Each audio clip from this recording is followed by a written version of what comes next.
हर रोज ऐसी मजेदार कहानियाँ देखने के लिए चैनल को सब्सक्राइब करें। रागिनी और मुकेश की बेटी काफी सालों बाद अपने घर वापस आने वाली थी। उसे गांव में रहते काफी समय हो गया था। कुछ साल पहले मुकेश की तब्दीली गांव से शहर में हो जाती है। इस परिस्थिति में उन्हें अपनी बेटी को गांव में ही छोड़कर आना पड़ा था, लेकिन अब वो वापस आने वाली थी। रागिनी, आज हमारी बेटी घर आने वाली है, वो भी हमेशा के लिए। मेरी तो खुद आंखें तरस गई है अपनी बेटी को देखने के लिए। बस वो जल्दी से आ जाए तो मेरे दिल को ठंडक पड़ जाएगी। इस तरह अगले दिन कोयल बस में बैठकर शहर में पहुंच जाती है। जैसे ही कोयल अपने घर अपने माता पिता के पास आती है, उसके माता पिता उसे देखकर बहुत खुश होते हैं और उसकी माँ उसे प्यार से गले लगाती है। बेटे के आने की खुशी में रागिनी ने घर में बहुत से पकवान बनाए थे। तभी डाइनिंग टेबल पर बैठे कोयल के पिता उससे कहते हैं, कोयल बेटी, इसे खाने के बाद अपनी माँ के साथ कहीं बाहर घूमने जाना, तुम्हारा दिल बहल जाएगा। बाहर जाने की बात सुनकर कोयल काफी घबरा जाती है। तभी वो अपने पिता से कहती है, पिताजी, मुझे कहीं बाहर घूमने नहीं जाना। मैं कुछ देर अपने कमरे में बैठकर आराम कर लूंगी। अरे तुम बाप बेटी की बातें खत्म हो गई हो तो उसे खाना भी खाने दो, वरना ठंडा हो जाएगा। खाना खाने के बाद कोयल अपने कमरे में आ जाती है। कोयल गांव की सीधी सादी लड़की थी जो कम पढ़ी लिखी थी, लेकिन शहर आने के बाद वो काफी शांत हो गई थी। ऐसे ही एक दिन बीत जाता है। भले ही कोयल अपना गांव छोड़कर शहर में आ गई थी, लेकिन अभी भी उसका रहन सहन बिल्कुल गांव जैसा था। घर में जब भी कोई काम देखती उसे जल्द से निपटा देती थी और वो काम में बहुत ही ज्यादा तेज थी। घर का सारा काम कोयल बिना बोले अकेली ही कर देती थी, लेकिन उसे ऐसे ही काम करता देख उसकी माँ बहुत चिंतित होती है, क्योंकि वो अपनी बेटी को यूँ हमेशा काम करते नहीं देख सकती थी। फिर एक दिन रागिनी ने अपनी बेटी को बाहर जाने के लिए मना ही लिया, क्योंकि वो नहीं चाहती थी कि उसकी बेटी उसकी तरह घरेलू निकले। फिर इस तरह रागिनी और उसकी बेटी सब्जी खरीदने के लिए बाजार में आती हैं। बाजार आते समय कोयल की टक्कर एक लड़की से हो जाती है। उस लड़की ने कोयल को बहुत बुरी भली बातें बोली। उसे जाहिर गवार पता नहीं क्या क्या बोला। कोयल की आंखों में आंसू आ जाते हैं, लेकिन उसने एक बार भी अपना मुंह नहीं खोला। वो वहीं चुपचाप खड़ी रहती है। ये सभी बातें कोयल की माँ सुन लेती है। अपनी बेटी के ये स्वभाव भोले भालेपन से रागिनी बहुत चिंतित हो उठती है। रागिनी को डर था कि उसकी बेटी के भोलेपन से कोई उसका फायदा ना उठा ले। घर आकर रागिनी ये सभी बातें मुकेश को बताती है। मुकेश भी अपनी बेटी के ये भोले भालेपन से बहुत ही ज्यादा घबरा जाते हैं। ऐसे ही कुछ समय बाद कोयल के माता पिता उसकी शादी एक बहुत अच्छे लड़के से करवा देते हैं और कोयल पहली बार अपने ससुराल में जाती है। शादी के बाद कोयल का ससुराल में पहला दिन होता है और वो सुबह जल्दी उठ जाती है। अरे आज तो मेरी नींद लेट खुली और सुबह के 7 भी बज गए। सभी उठने वाले होंगे। ऐसा करती हूँ, जल्दी से सबके लिए नाश्ता बना देती हूँ। कोयल गैस पर कुकर चढ़ा देती है और सब्जियां काटने के लिए लग जाती है। कुकर की सीटी की आवाज सुनकर सभी घर वालों की नींद खुल जाती है। तभी कोयल की ननद कहती है, अरे अभी तो सुबह के 7 बजे है। इतनी सुबह सुबह कौन है जो कुकर की सीटियाँ बजा रहा है? जैसे ही रिया बाहर देखने के लिए जाती है, सीटी की आवाज आने बंद हो जाती है।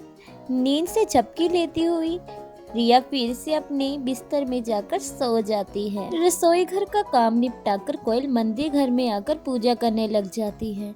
घंटे की आवाज से रिया की फिर से नींद खुल जाती है। तभी वो कोयल के पास आकर कहती है, अरे भाभी, आप सुबह सुबह ये कौन सी नौटंकी कर रही है? पहले तो आपने सुबह सुबह ये कुकर की सीटियाँ लगा दी और अब आप ये घंटी की आवाज से हमें परेशान कर रही है। ये बोलकर रिया वहाँ से गुस्से से चली जाती है, लेकिन कोयल अपनी ननद की बात का बुरा नहीं मानती। कोयल के ससुर ने जब कोयल के हाथ का पहली बार बनाया हुआ खाना खाया तो वो कोयल से कहने लगे। वाकई ही बहू, तुम्हारे हाथों में तो जादू है। तुमने खाना बहुत अच्छा बनाया है। अपने ससुर के मुंह से तारीफ सुनकर कोयल को भी बहुत अच्छा लगता है। गौतम को भी अब कोयल के भोलेपन से प्यार हो जाता है। ऐसे ही समय बीतते जाता है और कोयल हर सुबह जल्दी उठ के पूरे घर का काम वो अकेले ही कर लेती थी, जिसके कारण रिया की हर दिन नींद खराब हो जाती थी। तभी वो कहती है, ये रोज रोज भाभी के काम से मैं तो तंग आ गई हूँ। अब मुझे लगता है मुझे माँ को वापस घर बुलाना ही होगा। रिया अपनी माँ यानी कि कोयल की सास को फोन करके घर वापस बुला लेती है। तभी चाय लेकर कोयल रिया के कमरे में आती है। रिया कोयल को देखकर मन ही मन कहने लगी, ले आओ भाभी चाय, ये आपकी आखिरी चाय होगी, क्योंकि बहुत जल्द मेरी माँ यानी कि आपकी सास आने वाली है। अरे रिया किस सोच में पड़ गई, जल्दी चाय पकड़ो, मुझे और भी काम करने हैं। अगले दिन जब कोयल घर का काम कर रही थी तभी उसकी नजर घर के बाहर पड़ी ठंडी मिट्टी पर पड़ी। उसे देखकर कोयल कहने लगी, अरे वाह मिट्टी, इस मिट्टी को देखकर तो मुझे मेरे गांव की याद आ गई। क्यों ना इस ठंडी मिट्टी को पूरे फर्श पर लेप दिया जाए। वैसे भी गर्मी बहुत बढ़ रही है। इस मिट्टी को लगाने से गर्मी कम लगेगी और जो कुछ मिट्टी बचेगी वो घर के अंदर दीवारों पर लगा दूंगी। कोयल को अपना विचार बहुत अच्छा लगता है। इस तरह वो घर के बाहर बैठकर मिट्टी को गूंदने लगती है, उस पे पानी मिलाती है और उसे लगाना शुरू कर देती है। ऐसे कुछ समय बाद कोयल सभी जगह मिट्टी को लेप देती है। बची कुछ ही मिट्टी लेकर जब वो घर के अंदर जा रही थी तभी उसकी सास को शल्या वहाँ पर आ जाती है। वहाँ पर अपनी सास को देखकर कोयल बहुत खुश होती है और अपनी सास से कहती है, अरे सासू माँ, आप आ गई। लेकिन पिताजी तो बोल रहे थे कि आप कुछ दिन बाद आने वाली है। अच्छा तो तुम ही हो जिसे मेरे बेटे ने पसंद किया है। तभी कौशल्या का ध्यान पूरे घर पर जाता है। अपने घर को गंदा देखकर वो अंदर से सभी परिवार वालों को बुलाती है। जब सभी घर वाले अंदर से आए तो वो भी मिट्टी से लदा घर देखकर काफी हैरान हुए। तभी कौशल्या गुस्से से तिलमिलाती हुई कहती है, देख लिया आपने पूरे घर को। इस लड़की ने मेरे महल जैसे घर को मिट्टी की झोपड़ी बना दिया है। तुम्हारी हिम्मत कैसे हुई मेरे घर पर ये गंदी मिट्टी लेपने के लिए? वो माँ, मैंने तो सोचा था कि इसे लगाने से जो घर में गर्मी बढ़ रही है वो कम हो जाएगी। और हाँ, गांव में भी मैं ऐसे ही मिट्टी को दीवारों पर लगाती थी। लेकिन ये तुम्हारा गांव नहीं है, ये मेरा घर है। अरे बस करो कौशल्या, अगर तुम्हें ये नहीं पसंद तो कोयल बहू इसे वापस हटा देगी। चलो अब सभी घर में चलते हैं। कौशल्या के घर में आते ही रिया ने अपनी माँ के कान भरने शुरू कर दिए थे। अरे माँ, अच्छा हुआ आप आ गई। आपको पता है, जब आप घर में नहीं थी तो ये कोयल भाभी ने पूरे घर को अपने बस में कर लिया था। हर दिन मुझे बहुत परेशान करती थी। इस तरह कौशल्या जब अपने कमरे में अपना सामान रखने के लिए जा रही थी तभी उसकी नजर किचन में पड़ी। किचन में पड़ा सामान बिखरा देखकर कौशल्या कहती है, इस लड़की ने तो पूरे घर में सभी सामान इधर उधर कर दिया है, लेकिन अब मैं आ गई हूँ। ऐसे ही अगले दिन कोयल अपनी सास के कमरे में चाय लेकर आती है और अपनी सास को जगाती है। सासू माँ, अरे ओ सासू माँ, उठ जाइए, मैं आपके लिए चाय लेकर आई हूँ। तभी कौशल्या की नींद खुल जाती है। खड़ी होकर वो अपनी बहू से गुस्से से कहती है, मैं गांव के गवारों के हाथ की चाय नहीं पीती। तुम इसे जैसे लेकर आई हो वैसे ही इसे वापस ले जाओ। लेकिन माँ, मैं आपके लिए चाय बहुत प्यार से लेकर आई हूँ, आप एक बार पीकर तो देखिए। कौशल्या गुस्से से कोयल के हाथों से चाय लेकर वो फेंक देती है और कोयल की आंखों में आंसू आ जाते हैं। ये सभी चीजें गौतम अपनी आंखों से देख लेता है। कोयल के साथ हुए बुरे स्वभाव को देखकर उसे बहुत बुरा लगता है। कोयल उदासी भरा चेहरा लेकर और आंखों में आंसू लिए अपने कमरे में बैठी थी। तभी उसका पति गौतम आकर कहता है, कोयल, मैं जानता हूँ कि तुम्हें माँ की बातों का बुरा लगा है, लेकिन तुम ये नहीं जानती कि मेरी माँ दिल की बहुत अच्छी है। कोयल, मैं तुमसे बहुत प्यार करता हूँ, इसलिए तुम्हें मेरे कारण मेरी माँ का दिल जीतना होगा। मुझे तुम पर पूरा विश्वास है। अपने पति की ये बात सुनकर कोयल की हिम्मत और भी बढ़ जाती है। ऐसे ही अगली दोपहर कोयल ने अपने हाथों से सबके लिए भरमा बैंगन बनाई थी, जिसे खाकर उसके ससुर उससे बोल रहे थे, बहू, तुमने ये मसाले वाले भरमा बैंगन बहुत अच्छे बनाए हैं। ये तो वाकई ही तारीफ है। दूसरी तरफ कौशल्या की नींद लेट खुली, इसलिए वो किचन में जाकर अपने लिए खाना बनाने जा रही थी। तभी उसे पीछे से उसके पति की आवाज आती है, अरे कौशल्या, आज एक दिन तुम अपनी बहू के हाथ का भी खाना खाकर देख लो। उसने आज बहुत स्वादिष्ट भरमा बैंगन बनाए हैं। आज तो तुम्हें ये खाने ही होंगे। मुझे ये खाने में कोई भी दिलचस्पी नहीं है, लेकिन अगर आप इतना बोल रहे हैं तो आज एक दिन के लिए मैं ये खा लेती हूँ। अपनी सास की ये बात सुनकर कोयल बहुत खुश हो जाती है। गौतम को भी मन ही मन बहुत अच्छा लगता है।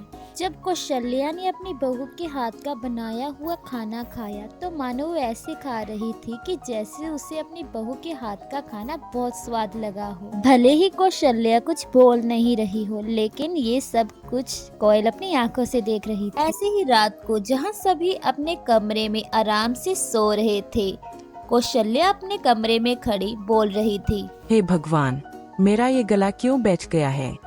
मुझसे तो अच्छे से बोला भी नहीं जा रहा। ये बोलकर कौशल्या जोर जोर से खांसने लगती है और अपने कमरे से बाहर आकर किचन में जा ही रही थी कि तभी फिर से उसे खांसी लग जाती है। उसकी आवाज सुनकर उसकी बेटी रिया वहाँ पर आकर कहती है, अरे माँ, आप ठीक तो है? आपको अचानक से क्या हो गया? कहीं आपका गला इस कारण तो नहीं बैठ गया जो कल आपने इतने तेल से बने भरमा बैंगन खाए थे? अपनी बेटे की ये बात सुनकर कौशल्या को ये विश्वास हो गया था कि उसके बहू के हाथ का खाना खाने से उसका गला बैठ गया है। ऐसे ही एक रात कौशल्या ने पूरी खांस कर निकाली। अगले दिन कोयल जब रसोई घर में खड़ी चाय बना रही थी, तभी उसकी ननद वहाँ पर आकर उससे कहती है, भाभी, पड़ गया आपको चैन मेरी माँ को परेशान करके?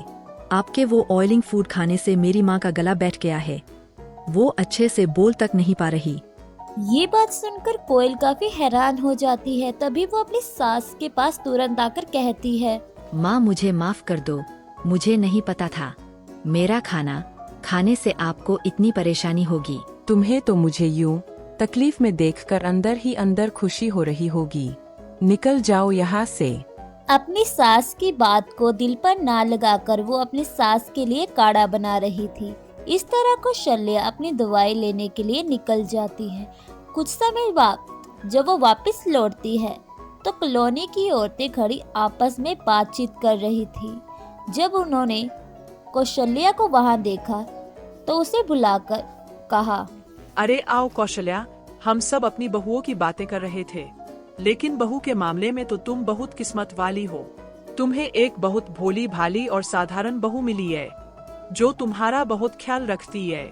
नहीं तो आजकल की बहुएं अपनी सास की बात को तो मानती तक नहीं। सभी औरतों की बात को नजरअंदाज करके कौशल्या अपने घर पर आ जाती है। तभी एक हाथ में काढ़ा लिए खड़ी अपनी बहू को पाया। माँ, मैंने सोचा जब तक आप डॉक्टर से दवाई लेने के लिए गई है तब तक मैं आपके लिए ये काढ़ा बना देती हूँ। इससे आपका गला ठीक हो जाएगा। तुम्हें मेरे बारे में इतना सोचने की कोई जरूरत नहीं है। पीछे हटो, मुझे जाने दो। ये बोलकर कौशल्या वहाँ से निकल जाती है। हे भगवान, मैं इतना प्रयास करने की कोशिश कर रही हूँ, अब मेरी हिम्मत टूटती जा रही है। कृपया मुझे बताएं, मैं ऐसा क्या करूँ जिससे मेरी सास हमेशा के लिए मान जाए। तभी कोयल की नजर गेट पर पड़ती है जहाँ से रिया गुजर रही थी। तभी कोयल ने रिया को पीछे से आवाज दी और उसके सामने जाकर वो उससे पूछने लगी, रिया, तुम इन कपड़ों में कहाँ जा रहे हो? भाभी, आप मुझे टोकने वाली होती कौन है? आपकी अगर ये बात मैंने माँ को बता दी तो वो आप पर बहुत गुस्सा करेंगी, इसलिए अच्छा होगा कि आप मेरे रास्ते से हट जाएंगी। ये बोलकर रिया वहाँ से गुस्से से निकल जाती है। अब मैं इस लड़की को कैसे समझाऊं कि लड़कियों के लिए कभी भी जमाना नहीं बदल सकता। रिया के कपड़े मुझे कुछ सही नहीं लगे। कहीं आगे जाकर उसे कोई परेशानी ना हो। अपनी ननंद रिया की सुरक्षा के लिए कोयल उसके पीछे पीछे चुपके से जाती है। तभी वो उसका पीछा कर ही रही थी, तभी उसे एक अचानक से कॉल आ जाती है। जैसे ही वो फोन रखती है तो देखती है, अरे ये फोन के चक्कर में रिया कहाँ चली गई। मुझे जल्दी से उसे वापस ढूंढना होगा। कोयल अपनी ननंद को ढूंढने की बहुत कोशिश कर रही थी। कौन हो आप सब लोग? पीछे हट जाओ, मुझे घर जाना है, मुझे जाने दो। अरे ऐसे कैसे जाने दे, बड़ी मुश्किल से तो तू हाथ आई है। अब हम तुझे यहाँ से कहीं दूर ले जाएंगे। ये सभी बातें सुनकर कोयल चौंक जाती है और भागकर अपनी ननंद के पास जाती है और उन गुंडों से कहती है, पीछे हट जाओ उस लड़की से, मैंने कहा पीछे हटो। अपनी भाभी की आवाज सुनकर रिया बहुत खुश हो जाती है और उन गुंडों को पीछे से निकलकर वो अपनी भाभी के पास जाकर खड़ी हो जाती है। रिया तुम्हें घबराने की कोई जरूरत नहीं है, मैं पुलिस को बुला लिया है, वो बस आती ही होगी। पुलिस की बात सुनकर वो सभी वहाँ से भाग जाती हैं। ये देखकर रिया बहुत खुश होती है। ऐसे ही रिया अब अपने घर आ जाती है और अपनी माँ को सब कुछ सच सच बताती है। अपनी बेटी के मुंह से ये बात सुनकर कौशल्या की आंखें शर्मिंदगी से भर जाती हैं। तभी वो अपनी बहू के पास जाकर कहती है, बहू यदि तू चाहे तो हमारे साथ भी वैसा कर सकती थी जैसा मैंने तुम्हारे साथ किया, लेकिन तूने आज ये दिखा दिया कि मैं गलत थी। अगर आज तू मेरी बेटी को नहीं बचाती तो शायद मुझे मेरी बेटी कभी मिल नहीं पाती। कोयल बहू, मैं तेरा दिल से धन्यवाद करती हूँ।